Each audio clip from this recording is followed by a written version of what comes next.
No Êxodo 37, nós vemos que coloca-se em prática ali um homem, não foi Moisés, eu esqueci agora o nome dele, esqueci de anotar também. No Êxodo 37 você vai lá ver, vai ter o nome dele, que ele construiu a arca. Ele começou a fazer a arca, uma arca de madeira de acácia, né? Revestida de ouro. Não era uma arca de ouro, era uma arca revestida de ouro. Naquele tempo tinha muito disso, né? De Deus mandar fazer o altar, e não era um altar maciço, um altar totalmente de ouro, mas era um altar revestido de ouro. Os irmãos verem o zelo de Deus para fazer as coisas, o capricho, Deus fazendo as coisas no capricho. Por isso, irmãos, que nós aprendemos com isso, que tudo que nós vamos fazer para o Senhor tem que ser com capricho, porque Deus é caprichoso, Deus é zeloso, Ele te fez com capricho. Então nós temos que fazer tudo com capricho, tudo da melhor forma possível. Não é rabiscar qualquer coisa, pincelar de qualquer maneira, mas fazer com zelo, fazer com capricho. Eu costumo dizer que na Bíblia nos diz assim: louvai ao Senhor e tocai bem. Aí a gente pensa assim: opa, peraí, tocai bem, por que tocai bem? Será que eu tenho que ser aquele profissional, e se eu não for um profissional nunca vou cantar, então não vou fazer isso porque a Bíblia nos diz louvai ao Senhor e tocai bem? Não, a Bíblia nos diz louvai ao Senhor e tocai bem, e com júbilo, com alegria. Aquilo que você faz é com alegria, aquilo que você faz é com zelo, com esmero, com capricho. É isso que Deus quer das nossas vidas. Ah, irmão, mas eu não sei cantar muito. Ah, irmão, mas eu não sei pregar muito, eu não sei. Faça com capricho, que será aceito por Deus. Aleluia. Então Deus, Ele dá uma ordem para se fazer uma arca, para se fazer um baú, que ali Ele colocaria algumas coisas para o povo carregar, para o povo levar. Então, irmão, não é simplesmente caiu do céu uma arca, essa arca é preciosa, está lá no fundo do arco-íris. Não é nada disso não. Deus, Ele deu uma ordem. Então o que acontece? Eles fazem essa arca, e essa arca passa a ser para o povo de Deus uma coisa preciosa, uma espécie de um amuleto, irmãos, que onde o povo de Deus levava, onde o povo de Deus ia, a presença de Deus se manifestava e o povo era vitorioso. O povo vencia todas as batalhas. E interessante, né, que o povo de Deus tão pequeno, o povo de Deus, né, um povozinho, mas sempre tinha vitórias mirabolantes, vitórias esplendorosas.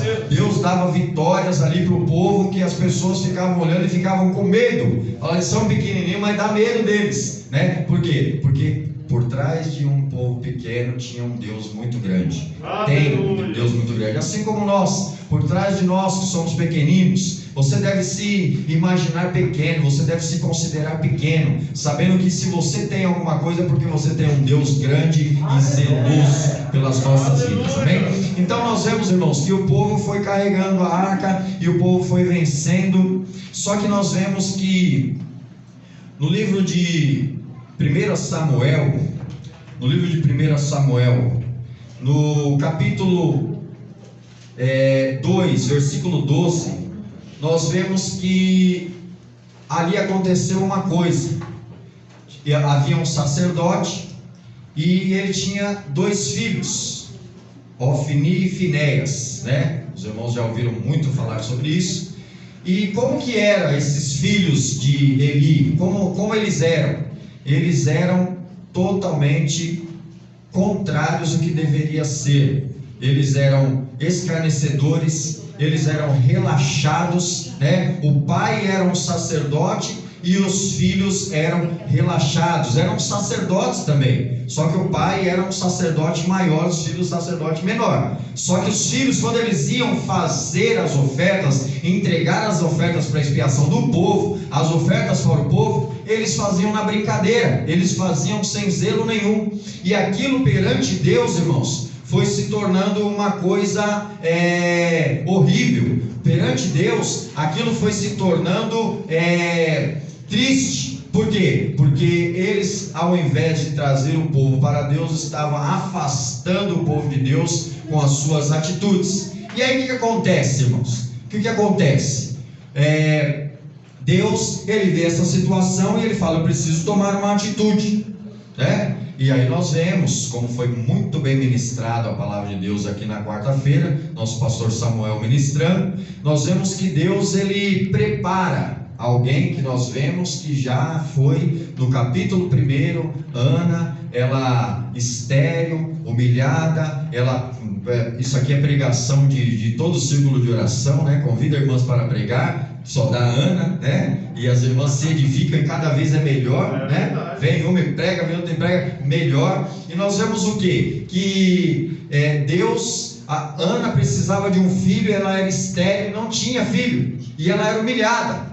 Ela era humilhada pela outra esposa do seu marido. Era um marido que tinha 2 esposas, né? E uma dava fruto, uma não era estéril e outra era estéril. E aí Deus, o que ela faz? Ela começa a orar ao Senhor. E é engraçado, ela começa a orar ao Senhor e ela ora perto do sacerdote Eli.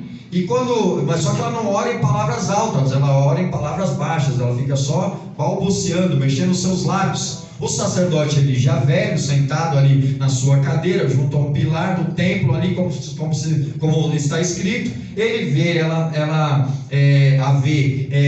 falando desta forma, balbuciando, e ele pergunta para ela: você está bêbada? Você está embriagada a essa hora do dia? Né? E ela fala assim: não, meu senhor, porque eu não coloco bebida forte nenhuma na minha boca. Aleluia. Mas eu estou atormentada por causa de uma situação.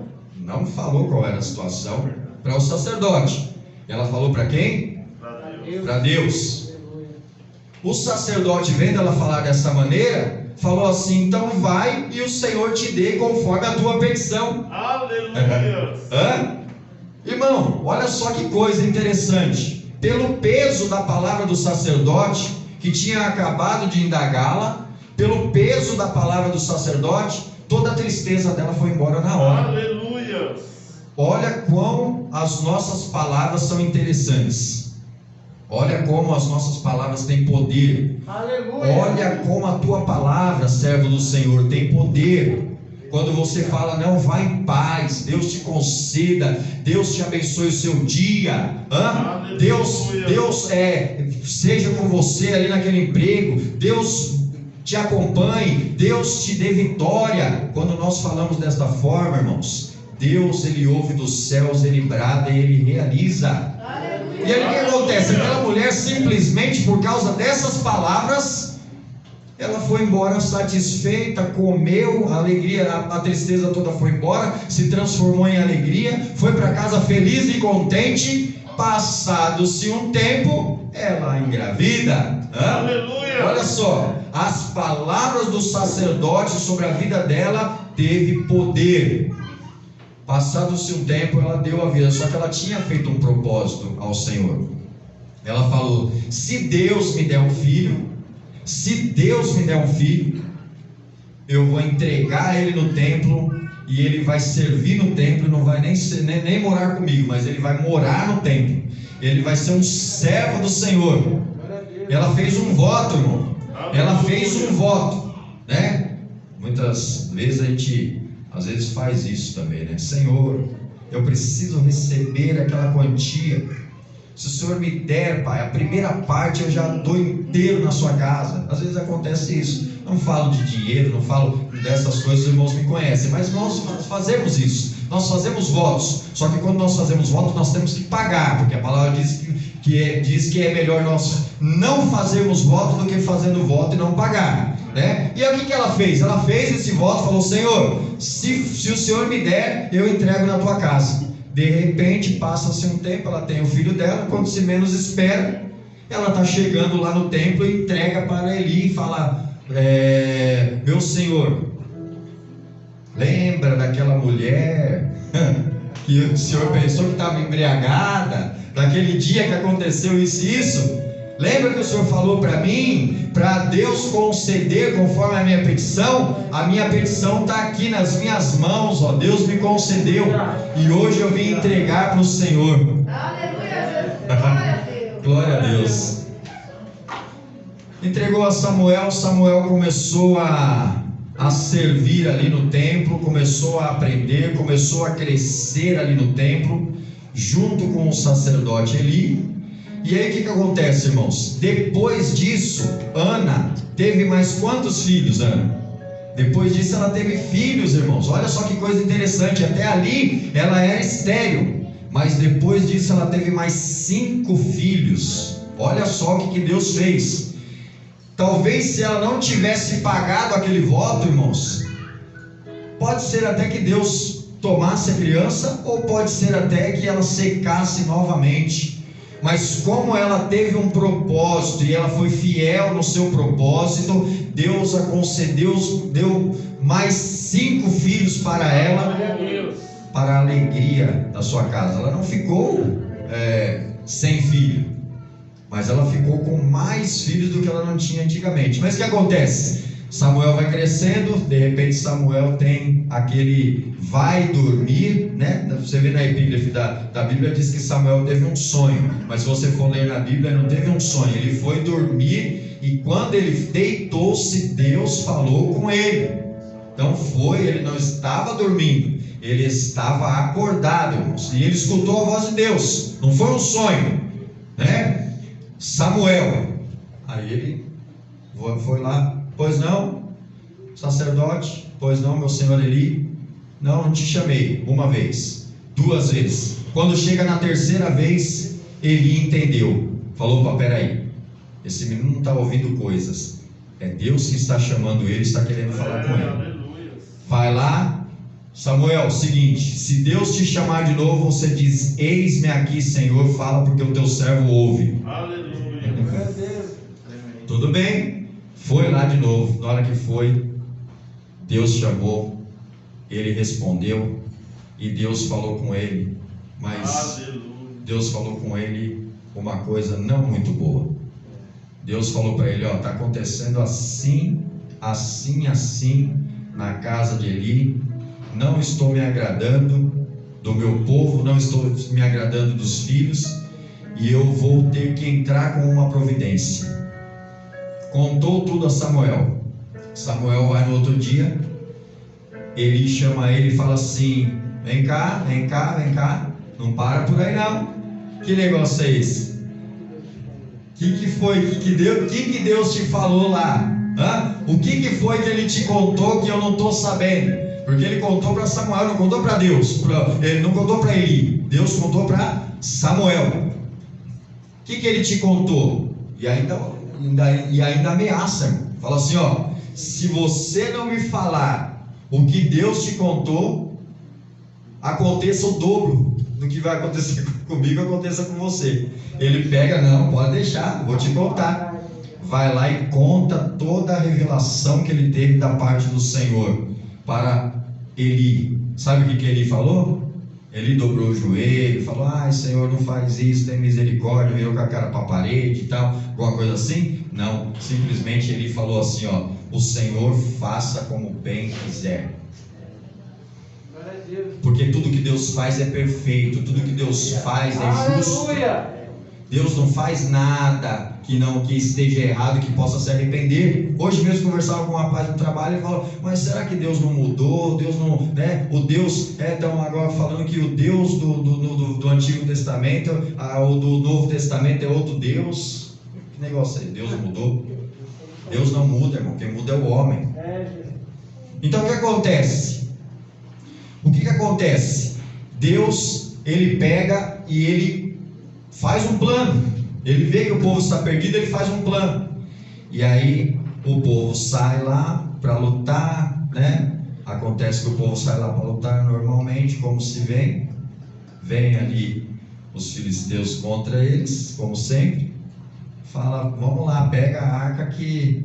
Pega a arma, pega a arca, vamos lá, vamos lutar. Só que, irmãos, entenda uma coisa: o poder está em Deus. Aleluia. O poder está em Deus. Deus manifesta o seu poder como Ele quiser e quando Ele quiser. Não adianta a gente ter amuleto, irmão. Não adianta a gente querer pegar a Bíblia e sair querendo batendo nos outros, né? Batendo no demônio, né? Não que o Marcelo seja um demônio, né? Mas, irmãos, o que Deus faz é poderoso. É O verdade. que Deus faz é poderoso. Então o que acontece? Eles pegaram a arca, o amuleto de sempre, vamos lá, porque traz a arca, que agora nós vamos ganhar e tal. Só que frustrados foram os planos. Quando eles foram para batalhar, eles perderam a luta e perderam a arca. Perderam a luta e perderam a arca. O que acontece, irmãos? No capítulo 4 do versículo de 1 Samuel, os filisteus vencem a Israel e tomam a arca do Senhor, no capítulo 4. Quando acontece isso, irmãos, olha só que coisa interessante. Vou correr aqui. Quando acontece isso, o povo perde e vem um para contar. E aí ele vai e conta, né, nessa que o povo perdeu, os dois filhos de Eli morreram, e a arca foi tomada. Aí eles vêm e contam para Eli: meu senhor, você não sabe o que aconteceu uma tragédia, a gente perdeu dessa vez. E mais uma coisa, seus filhos morreram. E mais uma coisa, a arca foi tomada. Quando falou a arca foi tomada, ele caiu para trás, bateu a cabeça e morreu. Interessante, né? Seus filhos morreram, tudo bem. Pô, perdeu, tudo bem. Mas a arca foi tomada. Meu Deus, morreu.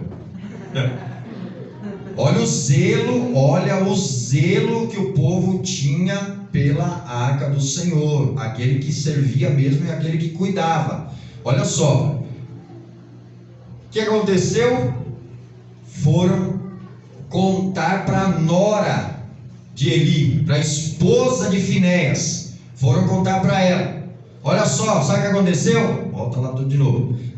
O povo foi lutar, perdeu a batalha, morreu o seu marido, morreu também o Ofni, morreu Finéias, morreu Ofni, e a arca foi tomada. Quando falou a arca foi tomada, a mulher estava grávida, começou a ter um filho. Olha só, começou a ter um filho ali, o parto, de um desespero que ela teve quando falou que a glória do Senhor se foi de Israel. Olha o que nós devemos ter medo, irmãos. Nós devemos ter medo da glória de Deus ir das nossas vidas. É verdade. Como Davi disse: Senhor, não afaste de mim o teu espírito. Quando aquela mulher ouviu isso, ela foi dando à luz e foi morrendo, irmãos. Só que quando ela foi morrendo, chegaram nela e falaram assim: não se preocupa que você pelo menos está tendo um filho. A Bíblia nos diz, olha só que coisa interessante, qual é a alegria de uma mulher quando dá à luz a um filho?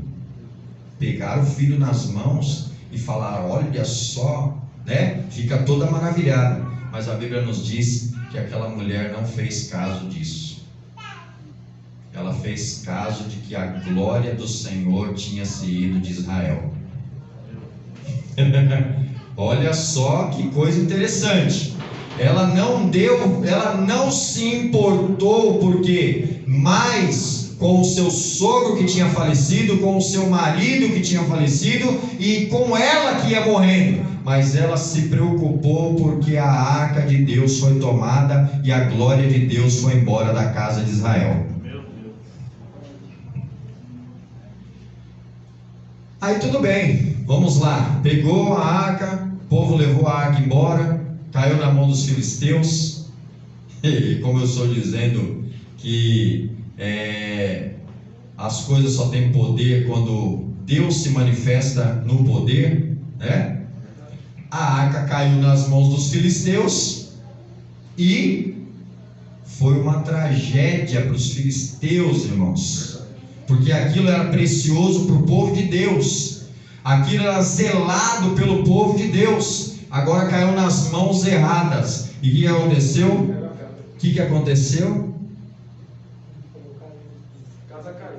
A casa caiu, obrigado. Eles colocam a arca lá no templo deles, no templo de Dagon.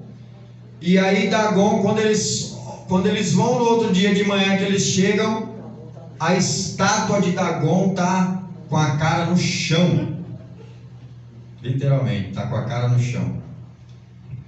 se prostrou. A idolatria deles se prostrou diante da presença do Senhor. Eles foram lá, arrumaram. Quando voltaram de novo, estava lá de novo a estátua de Dagon com a cara no pó, se humilhando diante do Senhor. O que começou a acontecer com isso, irmãos? Nós vemos que o povo são feridos, né? O povo de lá de Asdod, né? A cidade chamava Asdod, o lugar chamava Asdod. O povo de Asdod são feridos de hemorroidas. Olha só, começou a surgir hemorroidas nos homens, e eles falaram: é uma maldição. Essa bênção aí está trazendo maldição para a gente. É engraçado, né, Salomão? O que acontece, irmãos? Eles são feridos e eles simplesmente falam assim: manda embora isso aqui daqui, porque tem muita gente morrendo. Os que não morriam ficavam doentes. Então, manda isso aí embora, porque isso daí está trazendo maldição para a gente. Se é bênção na mão deles. Aí o que eles fazem? Eles preparam, né, um carro de boi com 2 vacas. Olha só, com 2 vacas. E eles falam assim: leva embora para Bet-Semes, né? Manda embora para Bet-Semes. Só que é o seguinte: nós não vamos levar, não. Não sabemos ainda se tudo isso que está acontecendo com a gente é uma maldição ou é uma casualidade, ou aconteceu por acontecer. Mas vamos fazer um teste. Faz o seguinte: coloque essa arca em cima de um carro de boi com 2 vacas que ninguém montou em cima, com 2 vacas que ninguém ainda usou, e solta ela para o caminho de Bet-Semes. As 2, coloca, né? Jugo nelas, as 2 andam juntas, né? Colocam elas e solta e deixa ir para Bet-Semes. Se elas mudarem o caminho, deixa elas resolverem, né? Se não tem guia, e agora? Como é que faz? Deixa elas resolverem. Se elas desviarem o caminho, isso aqui foi uma casualidade. Aconteceu por acontecer essas mortes, essas hemorroidas. Mas se elas forem a caminho de Bet-Semes, foi porque o Senhor que colocou as mãos e nós fomos amaldiçoados, porque nós estamos com uma coisa que pertence a Ele.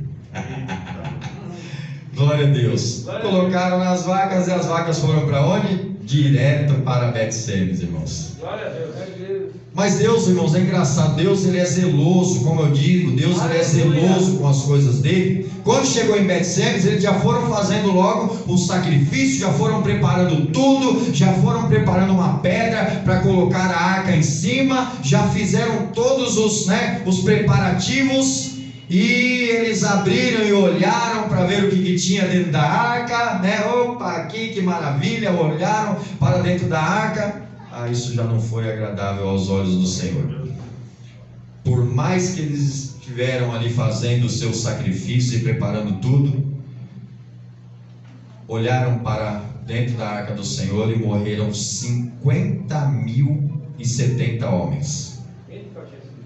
Eles olharam isso e ficaram tristes, falaram: olha o que o Senhor fez, só porque a gente olhou para essa arca. Ficaram entristecidos, porque o Senhor tinha tomado aquela atitude com ele de ferir e matar 50.000 pessoas, 50.070 homens. Manda a arca embora, porque não é para a gente também. Aí eles pegam e eles levam a arca para a casa de Abinadab. Levam a arca para a casa de Abinadab.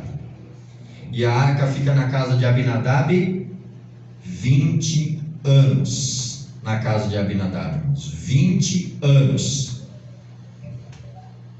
E está registrado alguma coisa se o Senhor abençoou a casa de Abinadab? Nada, né? não está registrado o que aconteceu, se o Senhor abençoou a casa de Abinadab. Não aconteceu nada na casa de Abinadab.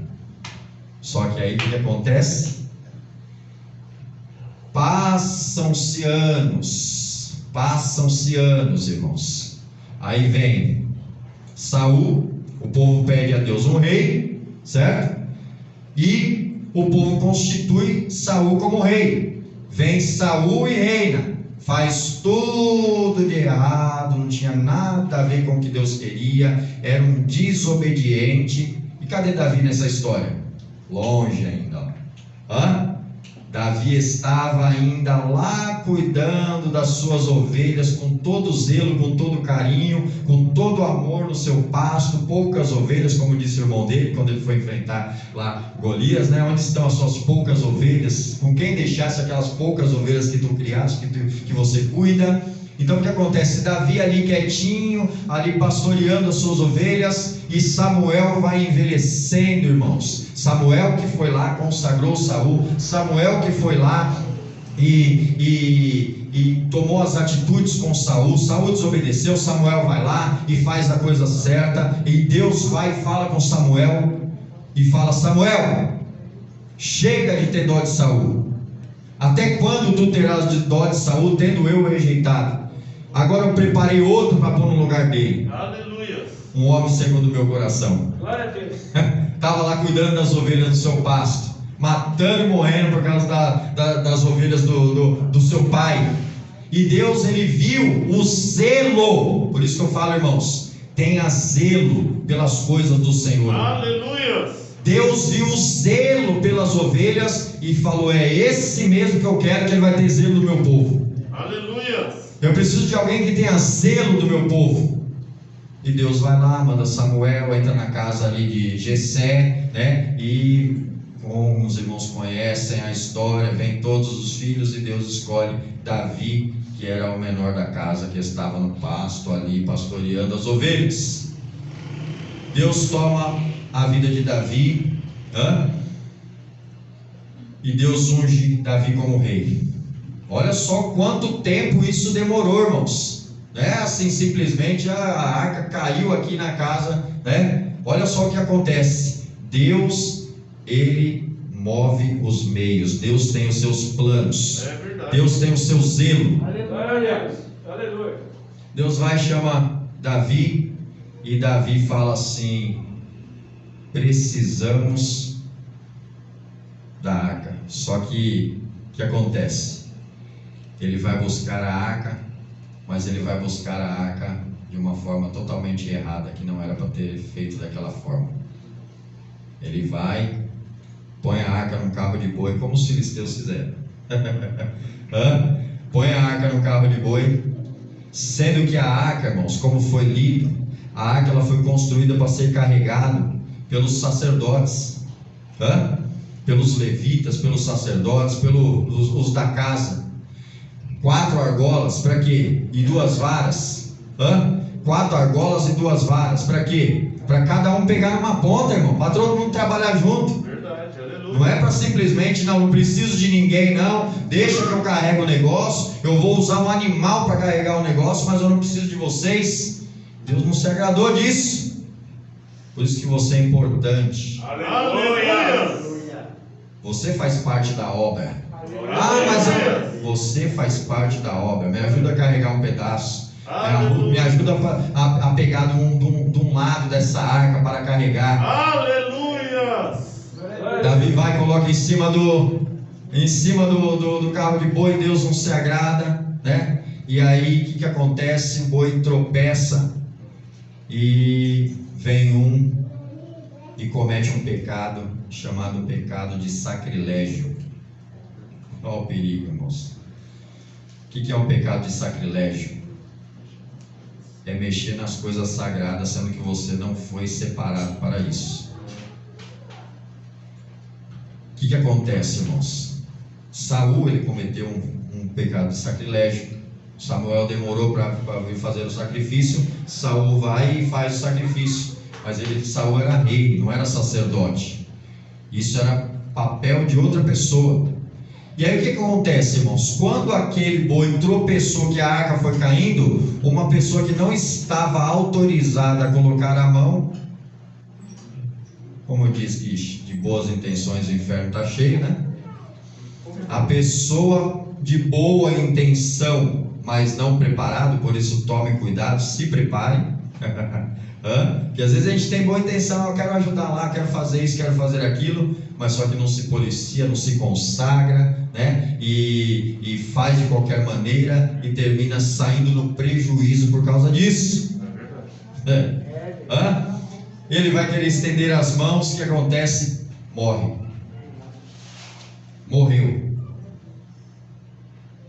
Quem foi o culpado, irmão? Quem foi o culpado? Foi Davi, irmão. Davi foi o culpado. Colocou a arca em cima do carro de boi. Aí Davi ficou triste. Olha o que aconteceu. Olha o que eu fiz. Olha o que eu fui fazer. Davi coloca a mão na consciência e fala assim: para tudo. Leva a arca para casa de Obed-edom. Meu Deus, tudo que Deus gosta é de arrependimento, irmãos. Tudo que Deus gosta é que a gente vê que a gente cometeu erros e a gente quer mudar de direção. Aleluia! Leva, porque está tudo errado, nós estamos fazendo tudo errado. Leva para lá. A partir desse momento a bênção já começou a vir. É verdade. A partir da atitude de Davi, a arca começou a ter efeito de novo na vida do povo. Glória a Deus. Leva para a casa de Obed-edom. Entrando a arca na casa de Obed-edom, ficou lá 3 meses. Esses 3 meses, a casa de Obed-edom, a família de Obed-edom foi abençoada. E aí Davi vê que a arca é a arca de novo. Oh, Deus está conosco. O sinal que ele precisava era esse: a bênção. Opa, a bênção. Agora estamos no caminho certo. Aleluia! Glória a Deus. Quando a gente vê, irmãos, as coisas começando a acontecer na igreja, é sinal que Deus está no negócio. Aleluia! Oh, Deus Santo e poderoso. Quando a gente vê que as coisas começam a funcionar, que não funcionavam, Deus está no negócio. Aleluia! Por isso que a Bíblia nos diz, irmãos, que quando nós estamos em comunhão e união, Deus ordena a bênção. A bênção vem de Deus. A bênção é proveniente de Deus. Não tem amuleto, tem Deus. É verdade, aleluia. Se não for Deus, irmãos, as coisas não acontecem. Se não tiver Deus no negócio, se Deus não estiver em primeiro lugar nas nossas vidas, nada acontece. Mas quando ele viu que Deus estava abençoando a casa de Obed-edom, ele falou: agora vamos lá.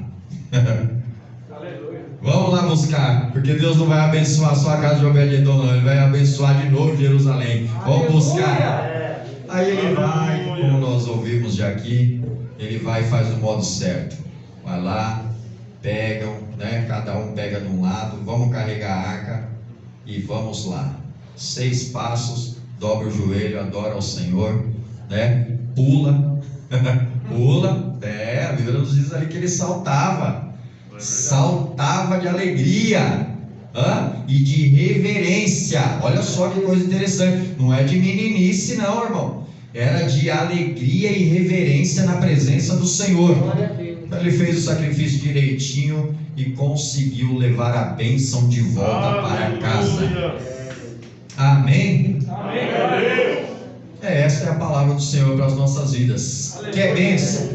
Como diz as irmãs aqui no louvor, quer reinar? Traz a presença de Deus. Quer prosperar? Traga a presença de Deus para a tua casa e para a tua vida. Aleluia. E com certeza, como eu vinha conversando com o irmão Sérgio, né, no carro, tem coisa, irmãos, que nós não precisamos nem pedir. A Bíblia nos diz que antes de nós abrirmos a nossa boca, Deus já sabe o que deseja o nosso coração. Aleluia! Só que quando nós estamos cheios da graça de Deus, na direção, na presença, fazendo a coisa correta, né? Cheio da unção, às vezes a gente pede também e não demora a acontecer. Porque nós estamos na direção certa, estamos na direção correta. Então, você quer que as coisas aconteçam? Fique na direção de Deus. Aleluia. Do jeito seu? Não, do jeito de Deus. Do meu jeito é mais fácil? É. Do jeito de Deus é mais difícil? É. Mas eu vou fazer do jeito de Deus, porque do jeito de Deus dá certo. Aleluia. Glória a Deus. Essa é a palavra do Senhor para as vossas vidas. E que Deus possa prosperar e abençoar mais, e trazer mais pregadores abençoados e mais palavras abençoadas para a tua vida. Amém? Eu agradeço a oportunidade, as palavras.